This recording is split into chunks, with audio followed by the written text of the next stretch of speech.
प्रणाम दा साहब। अरे हाँ, अच्छा हुआ कि तुम आ गए, वरना मैं तुम्हें बुलाने वाला था। आज पांडे आया नहीं तो उसी के हाथ संदेश भेजता। और शरबत लोगे?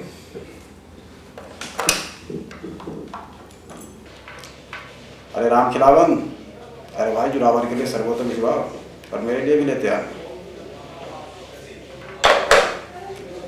आज सुबह से तुम्हारी ही बात सोच रहा था। क्यों?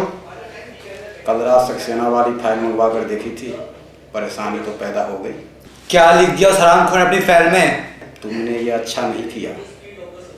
एक परेशानी से तो जैसे तैसे उभरने की कोशिश कर ही रहे थे कि क्या किया हमने? मैं पीसू की बात कर रहा हूँ। सो तो हम भी समझ रहे हैं, पर हमारा उससे क्या लेना देना? ये मत भूलो कि पुलिस और कानून के हाथ बहुत लंबे होते हैं और आंखें काफ़ी तेज। ना देखे तो हाथी तक ना देखे, पर एक बार अगर अपने पुत्र आए ना तो फिर चींटी तक न बच सकती, ना नज़र से और ना गिरफ्त से। और आपने क्या किया? उस सक्सेना को उतार दिया हमारे पीछे, और उसे क्या क्या उखाड़ लेगा वो हमारा? जुरावर, जब आदमी अपने को ही धोखा देने लगता है ना तो मार खाता है, निश्चय ही। आप साफ साफ बताओ, क्या लिखा उस सक्सेना ने हमारे खिलाफ अपनी फाइल में?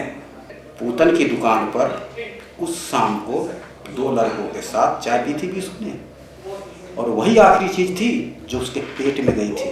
अरे लंडे लपाड़ों के साथ चाय भी पीते रहता था वो। अरे लड़के सरोहा नहीं टिटहरी गांव के थे।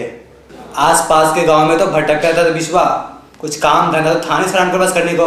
उन लड़कों का बयान है इस फाइल में। सक्सेना ने जिनके बयान लिए हैं वो हमें मालूम है, उन्होंने किसी के बयान नहीं लिए हैं। पुलिस की अगर हर बात अगर हर एक आदमी को पता चलने लगे ना तो फिर पुलिस किस बात की? उन्होंने कबूल किया है कि उनके पास से जो मोटी रकम मिली है, जो उन्हें शरबत पियो।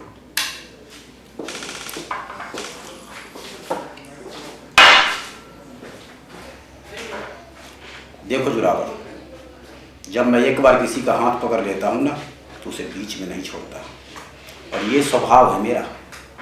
पर अगर इसे कोई दुर्बलता समझकर नाजायज फायदा उठाना चाहे तो नाजायज फायदा तो आप उठाए मैं दोस्ती का आजकल। मैं और क्या, अभी जो हरिजनों को मारने चढ़ाने के साथ धंधे आपने शुरू किए हैं, एक तरह से जड़ खोदना ही हुआ हमारा। जमाना बदल रहा है जुरावर, जमाने के साथ बदलना सीखो। जो चीज आज से 30 साल पहले हो जानी चाहिए थी वो आज तक नहीं हुई, और ये दुर्भाग्य है इस देश का। बदल रहा होगा जहां बदल रहा होगा जमाना, हमारे रहते सहते इस सरोवा में नहीं बदल सकता जमाना। यही जिद और तुम्हारी जाटपना एक दिन तुम्हें ले डूबेगी। इसमें जिद की क्या बात है दादा साहब? इन हरिजनों के बाप दादे हमारे बाप दादों के सामने सर झुका के रहते थे, झुके झुके पीठ कमान के साथ टेढ़ी हो जाती थी, और ये ससुरे सीना तान के आंखों में आंखें गाके हमसे बात करते हैं। बर्दाश्त नहीं होता ये सब हमसे। खैर छोड़ो ये सब बात की बातें हैं, हमें तो चिंता है अभी इस समय इस फाइल की। बात जुबानी रहे तो ठीक है, पर एक बार अगर इस फाइल में आ जाए तो बड़ी मुश्किल होता है। दादा साहब, अब जो भी हो आपको इसे उल्टाना है, बस हमारे साथ कुछ उल्टा सीधा नहीं होना चाहिए, ये सब आपकी जिम्मेदारी है।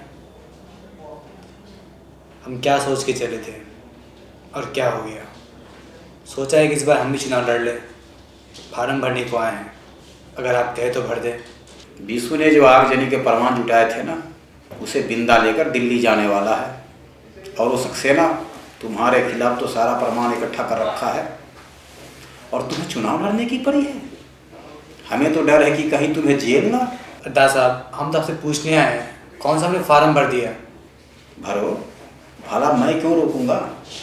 अरे बल तो मैं एक तरह से मुक्त हो जाऊंगा। अरे आप तो नाराज होने लगे, कहा ना मन में आया था आपसे पूछने चले आए, कौन सा हम खड़े हो गए हैं?